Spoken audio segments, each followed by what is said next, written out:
विद्यार्थी मित्रांनो नमस्कार। आज आपल्याला शिकायचं आहे बायोजिओकेमिकल सायकल।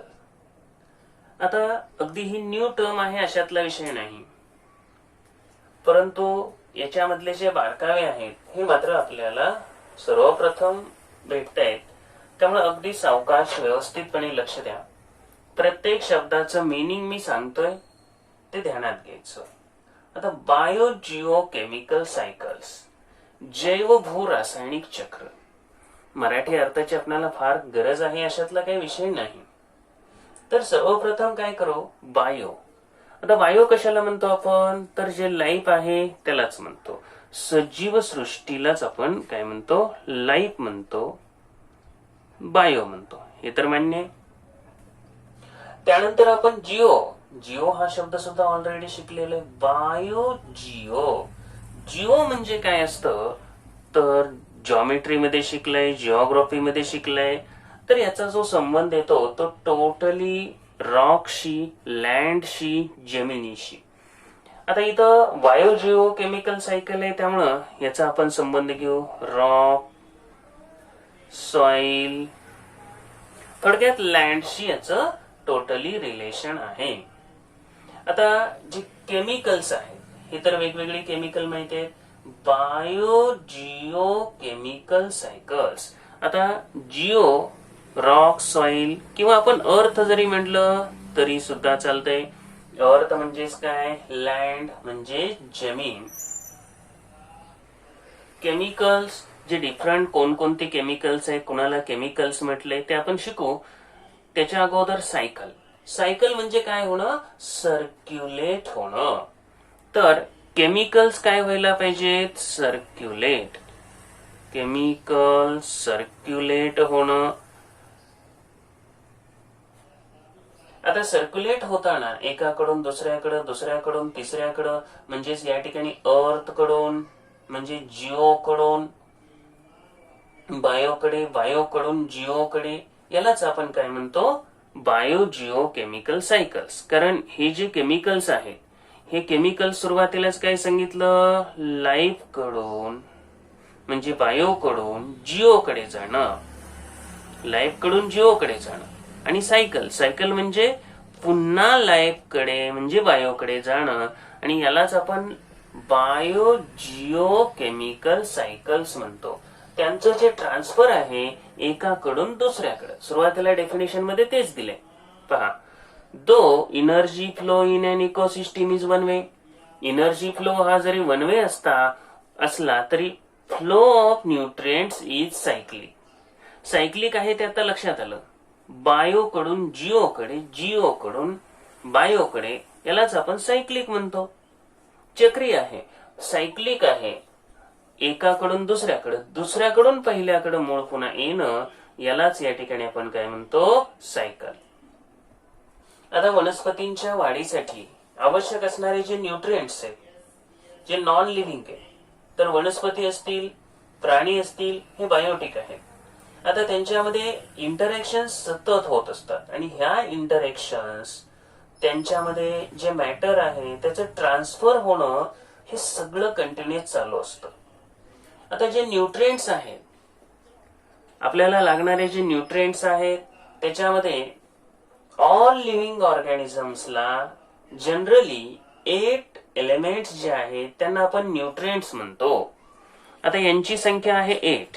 8 न्यूट्रिएंट्स हे लार्जर प्रपोर्शन मध्ये, मेजर प्रपोर्शन मध्ये त्याची गरज आहे। कारण इथं दिले all organisms need nutrients for their growth, प्रत्येक ऑर्गॅनिझमला त्याच्या वाढीसाठी न्यूट्रिएंटची गरज आहे। हे न्यूट्रिएंट्स असतील तरच डेव्हलपमेंट होणार आहे, तरच ग्रोथ होणार आहे।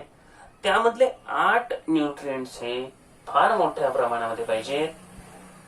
आता याच्यातली काय पहा, कार्बन असेल, नायट्रोजन असेल, नायट्रोजनची पण खूप गरज आहे, हायड्रोजन असेल, ऑक्सिजन असेल, सिम्बॉल लिहितोय, मॉलिक्युलर फॉर्म्युलेन आहे, सल्फर आहे, फॉस्फरस आहे, पोटॅशियम आहे, कॅल्शियम आहे। आता किती झाली मोजा, 1 2 3 4 5 6 7 8। तर हे 8 न्यूट्रिएंट्स लार्ज प्रपोर्शन मध्ये लिव्हिंग ऑर्गॅनिझम्सला लागतात, आता हे न्यूट्रिएंट्स मिळतात कुठून? तर हे सगळे न्यूट्रिएंट्स हे आपणाला लिथोस्फिअर मधून, म्हणजेच लँड कडून, म्हणजेच जिओ कडून मिळतात. आणि हे कुणाला लागतात? बायोला लागतात, म्हणजे सजीवांना यांची गरज असते. जमिनीतून काही मिळतील, त्याचबरोबर ऍटमॉस्फिअर मधून काही मिळतील. म्हणजे फक्त लिथोस्फिअर असं म्हणणं चुकीचं ठरेल, तर लिथोस्फिअर बरोबर काही हायड्रोस्फिअर मधून पण मिळतील, पाण्यातून सुद्धा मिळतील. आणि पाणी हे शेवटी जमिनीवर आहे, जमिनीतनं. त्याचबरोबर ऍटमॉस्फिअर मधून पण काही मिळतील. तर हे सुद्धा ध्यानात आणा. न्यूट्रिएंट्स जे आहे त्याच्यामध्ये लिव्हिंग ऑर्गॅनिझमला लागणारे न्यूट्रिएंट्स त्यांच्या वाढीसाठी, त्यांच्या मेटाबॉलिझमसाठी लागतात. आणि यालाच आपण काय म्हणतो? Biogeochemical cycle. कारण बायोजिओकेमिकल सायकल काय म्हटलेलं आहे? All organisms need nutrients for their growth. आणि त्यांच्यामध्ये हे जे काय आहे, हा जो cyclic flow of nutrients within an ecosystem is called biogeochemical cycle. ही डेफिनेशनच आहे. Cyclic flow of nutrients within an ecosystem is called biogeochemical cycle. तर त्यांच्यामध्ये असलेला हा जो फ्लो आहे, मग मॅक्रो आणि मायक्रो, आता आपण जे लार्ज प्रमाणामध्ये लागणारे जे न्यूट्रिएंट्स आहेत त्याचप्रमाणे कमी प्रमाणात लागणारे न्यूट्रिएंट पण लागणार आहेत. आपण त्यांची काही नावं बघितली नाहीत आणि बघायची गरज पण नाही. ज्या वेळेला तो भाग स्पेशली शिकत असतो त्यावेळेला ठीक आहे. इथं तुम्ही डेफिनेशन लक्षात ठेवा. बायोजिओकेमिकल cycle. Nutrients necessary for the growth of organisms are continuously transferred from abiotic to biotic and biotic to abiotic, bio to geo, geo to bio. And हे cycle continuously operates through medium of biosphere formed by lithosphere, atmosphere, hydrosphere. आता हे सगळं मिळतं कुठून? तर लिथोस्फिअर, जमीन, land, त्याचप्रमाणे हायड्रोस्फिअर. हायड्रोस्फिअर म्हणजे जलावरण, पाणी, ऍटमॉस्फिअर, वातावरण. तर ह्या सगळ्या गोष्टी ऑलरेडी आता सांगितलेल्या. Recycling of biological, geological, chemical sources of nutrients in this process is a complex process. हे काही एवढं सोपं नाही, ही फार कॉम्प्लेक्स प्रोसेस आहे. आणि depends upon level of energy and transfer in the ecosystem. कशावर अवलंबून आहे ते दिलेलं आहे. आपण जर बायोजिओकेमिकल सायकलचं जर ऑब्झर्वेशन केलं तर तुम्हाला लक्षात येईल हायड्रोस्फिअर, ऍटमॉस्फिअर यांच्यात रिएक्शन होत आहेत.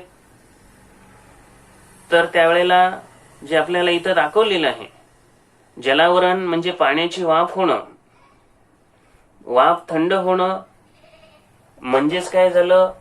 पाऊस पडणं झालं. ऍटमॉस्फिअर इन्व्हायरमेंट मध्ये रिएक्शन आहेत. हायड्रोस्फिअर, ऍटमॉस्फिअर, लिथोस्फिअर यांच्यामध्ये रिएक्शन आहेत. Conversion of lithosphere into rock soil. हे सगळे बायोजिओकेमिकल सायकल्सच दाखवलेले आहेत की यांच्यामध्ये होणाऱ्या इंटरॅक्शन्स. आणि इंटरॅक्शन झाल्याशिवाय तुम्हाला ही सजीव सृष्टी काय अस्तित्वात राहणारच नाही. आता ह्या बायोजिओकेमिकल सायकलचे कोणते प्रकार आहेत, नेमकं कशाला आपण बायोजिओकेमिकल सायकल म्हणतोय, हे आता आणखी चांगलं कळेल. आता याच्यामध्ये दोन टाईप दिलेले आहेत, मेन दोन टाईप आहेत. तर गॅसियस सायकल आणि दुसरं आहे सेडिमेंटरी सायकल. आता गॅसियस सायकल जे आहे त्याच्यामध्ये सगळे गॅस आहेत. प्रामुख्यानं अक्युमुलेशन. अक्युमुलेशन म्हणजे काय? स्टोरेज, कलेक्शन, साठा, समुदाय. Accumulation of main abiotic gaseous nutrient material. जे अबायोटिक न्यूट्रिएंट मटेरियल आहे, गॅसियस न्यूट्रिएंट मटेरियल, ते अर्थच्या ऍटमॉस्फिअर मध्ये सापडणार. म्हणजे हे गॅसियस सायकल जे आहे हे अर्थच्या ऍटमॉस्फिअर मध्ये, वातावरणामध्ये याचा आढळ हा जास्त प्रमाणात असेल. काय समावेश होईल याच्यात? Nitrogen, oxygen, carbon dioxide, water vapour यांचा समावेश या गॅसियस सायकल मध्ये होतो. आता हे जे गॅसियस सायकल्स आहेत हे फास्ट आहेत, कारण त्यांच्यामध्ये अगोदर आपल्याला माहिती आहे पाठीमागच्या इयत्तांमध्ये झालेले की गॅसियस सायकल त्यातले जे गॅस आहेत त्यांच्या मॉलिक्यूल मधलं जे न्यूक्लिअर अट्रॅक्शन आहे ते मुळात कमी आहे, आणि त्यामुळे ते उदबत्ती आपण एका कोपऱ्यात लावली तर त्याचा सेंट सगळीकडे येतो ना. त्याचं कारण तेच आहे. आता सेडिमेंटरी सायकल जे आहे, सेडिमेंटरी सायकल ज्याच्यामध्ये हा जो रिझर्व्हॉर आहे, हा जो सगळा साठा आहे, हे जे स्टोरेज आहे, हे सगळं कुठं आहे? In the crust of earth. In the crust of earth. आता क्रस्ट ऑफ अर्थ म्हणजे पृथ्वीचं भूकवच आहे, खडक आहे पृथ्वीतले, मृदा आहे, माती आहे, सॉइल आहे. आता an accumulation of the main abiotic nutrient materials. Abiotic nutrient material आपण कुठं आढळतं? सॉइल मध्ये, मृदेमध्ये, मातीमध्ये. सेडिमेंट म्हणजे जे सच्छिद्र खडक आहे त्याच्यामध्ये आले. Sedimentary rock of the earth. ज्या वेळेला आपण सेडिमेंटरी बायोजिओकेमिकल सायकल विचारात घेतो तेव्हा पृथ्वीचं भूकवच आलं. सेडिमेंटरी बायोजिओकेमिकल सायकल्स हे स्लो आहेत आणि तेवढे परफेक्ट नाहीत, कारण त्यात काय झालेले असतात, याच्यातले जे एलिमेंट्स आहेत गेट लॉक्ड इन द रिझर्व्हॉर, आणि त्यामुळे त्याच्यामध्ये ते अनेक दिवस अडकून पडतात. दिले इथं includes soil components like iron, calcium, phosphorus. आता हे जे सेडिमेंटरी आहे, जे लँड आहे, जे सच्छिद्र खडक आहे, यांच्यामध्ये मातीमध्ये हे लॉक होऊन बसलेले असतात, खडकामध्ये ते अडकून पडलेले असतात. आता पहा, काही ठिकाणच्या खडकामध्ये गोल्ड, कॅल्शियम, फॉस्फरस हे अनेक वर्ष, लाखो वर्ष अडकून पडलेले असतात की नाही. ते सर्क्युलेट होत आहेत का? लगेच नाहीत होत, गेट लॉकड झालेले असतात, आणि त्यामुळे ते लवकर बाहेर पडत नाही. हा, आणि त्याचं डिसिपिटेशन व्हायलाच पाहिजे बरं का, त्याच्यातून एनर्जी बाहेर पडायला पाहिजे, तर ते सायकल काय होतील? चालू राहतील.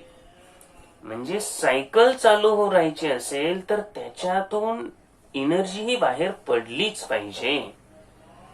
सेडिमेंटरी सायकल हे सगळे खडकाशी, मातीशी, अर्थ क्रशशी रिलेटेड आले, आणि त्याच्यातलं जे मटेरियल आहे ते अनेक वर्षे, लाखो वर्षे हे get locked in the soil म्हणा, रॉक म्हणा, हे आपण म्हणू शकतो. आता जे सांगितलं तो डिफरन्स जो येतोय तो खाली दिलेला आहे, तो तुम्ही ऍड करू शकता डिफरन्स मध्ये.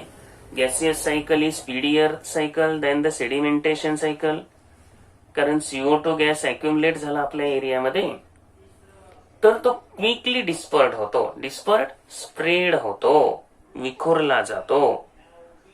डिस्पर्स्ड स्प्रेड होतो, तो काही तिथं अक्युमुलेट होत नाही, तो लगेच तिथं गोळा होऊन तिथं स्टोरेज होत नाही, साठा राहत नाही. तो वाऱ्यामुळं लगेच त्याचं डिस्पर्शिंग होतं. त्याचबरोबर प्लांट्स पण त्याला ऍब्सॉर्ब करून घेतात, हे सांगितलेलंच आहे. तसं होत नाही. आता समजा आपल्याजवळ कॅल्शियम इथं मातीमध्ये आहे, तो काही पाकिस्तान पर्यंत लगेच जाणार आहे का? मुळात त्याचं स्पीड कमी आहे, पण गॅसियस सायकलचं स्पीड मात्र जास्त आहे. अगदी लडाख, जम्मू काश्मीर या भागामध्ये काय घडलं तर त्याचा परिणाम पाकिस्तानमध्ये घडतो, पाकिस्तान मधला काही परिणाम आपल्याकडे घडतो गॅसियसच्या बाबत, कारण ही सायकल स्पीडियर आहेत, फास्ट आहेत. आणि दुसरं सोपं उदाहरण तुम्हाला दिलं, आपण घरात लावलेली उदबत्ती, एवढं लक्षात घ्या, तिच्यामुळं आपल्या घरात सगळीकडे कसा सेंट येतो ना, तेच तुम्हाला उदाहरण सगळं स्पष्ट करून सांगेल. Climate changes and human activities seriously affect the speed, intensity and equilibrium of these cycles. आता या सायकल मध्ये अत्यंत महत्वाचा जो पॉइंट आहे, क्लायमेट मध्ये होणारा बदल. मानवी वेगवेगळ्या ज्या क्रिया आहेत, आपण ज्या दररोज वेगवेगळ्या ऍक्टिव्हिटी करतो त्याचा तर फार मोठा परिणाम होतोय. स्पीड, इंटेन्सिटी आणि इक्विलिब्रियम. इक्विलिब्रियम म्हणजे संतुलन. तर इक्विलिब्रियम तर खूप गरजेचं आहे, आणि जर इक्विलिब्रियम नाही ठेवलं तर थोड्याच दिवसात ही पृथ्वी राहणार नाही. म्हणून आपण त्या इक्विलिब्रियमवर जोर दिला पाहिजे. आता डू यू नो मध्ये काय दिले पहा. तर cycle of gaseous and sedimentary cycle cannot be completely separated from each other. हा एकमेकांपासून काय टोटली सेपरेट करता येत आहेत का? नाहीत करता येत. का तर नायट्रोजन गॅसियस फॉर्म मध्ये कुठे आढळतो? ऍटमॉस्फिअर मध्ये आढळतो. त्याचबरोबर नायट्रोजन ऑक्साईड सॉइल मध्ये आढळतो, सेडिमेंट्स मध्ये आढळतो, मृदेमध्ये आढळतो, त्याचबरोबर खडकांमध्ये आढळतो. त्याचप्रमाणे carbon occurs abiotic form mainly in coal, granite, diamond, limestone in the earth crust. Carbon कशामध्ये आढळतो ते दिले. लाइमस्टोन असेल, त्याचबरोबर डायमंड आहे, ग्रॅनाइट आहे, कोल आहे, आणि गॅसियस फॉर्म मध्ये ऍटमॉस्फिअर मध्ये कार्बन डायऑक्साईडच्या रूपात आहे. थोडक्यात carbon is present in plants and animals for much shorter duration than it is in coal. म्हणजे कार्बन हा प्लांट्स आणि एनिमल मध्ये कोल पेक्षा कमी ड्युरेशन मध्ये असतो. म्हणजे दगडी कोळशापेक्षा वनस्पती आणि प्राण्यांमध्ये कार्बनचं जे ड्युरेशन आहे, अस्तित्व आहे, ते कमी वेळ असतं.